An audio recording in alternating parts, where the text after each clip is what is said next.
ਸਤਿ ਸ਼੍ਰੀ ਅਕਾਲ ਸਾਰੀਆਂ ਭੈਣਾਂ ਨੂੰ। ਅੱਜ ਕੀ ਲੈ ਕੇ ਆਇਆ ਆਪਣੀਆਂ ਭੈਣਾਂ ਦੀ ਡਿਮਾਂਡ ਤੇ ਗਰਮੀਆਂ ਦੀ ਆਈਟਮ ਟੌਪ ਆਏ ਨੇ ਗਰਮੀਆਂ ਵਾਸਤੇ। ਆ ਦੇਖ ਰਹੇ ਹੋ ਕਿੰਨੇ ਰੁਪਏ ਪਏ ਨੇ, ਸੋਚ ਵੀ ਨਹੀਂ ਸਕਦੇ ਕਿੰਨੇ ਰੁਪਏ। ਸਿਰਫ ਔਰ ਸਿਰਫ 150 ਦੇ ਦੋ, 150 ਦੇ ਦੋ ਪੈਣੇ ਆ, 80 ਰੁਪਏ ਦਾ ਇੱਕ ਪੈਣਾ।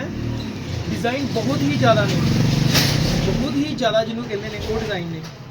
ਇਹ ਤਾਂ ਮੈਂ ਲਿਮਿਟਡ ਚੰਦ ਡਿਜ਼ਾਈਨ ਦਿਖਾ ਰਿਹਾ ਕਿਉਂਕਿ ਟਾਈਮ ਘੱਟ ਹੈ, ਸੰਡੇ ਹੈਗਾ, ਘਰ ਜਾਣਾ ਵਾ। ਬਹੁਤ ਹੀ ਜ਼ਿਆਦਾ ਡਿਜ਼ਾਈਨ ਹੈ। ਕਿੰਨੇ ਦਾ ਪੈਣਾ? 150 ਦੇ ਦੋ। ਸਾਰਾ ਕੋਟਨ ਦਾ ਮਾਲ ਹੈ, ਕੋਟਨ ਦਾ ਵਰਕ ਹੈ। ਇੱਕ ਤੋਂ ਇੱਕ ਨਵੇਂ ਤੋਂ ਨਵਾਂ ਡਿਜ਼ਾਈਨ ਮਿਲੇਗਾ ਤੁਹਾਨੂੰ।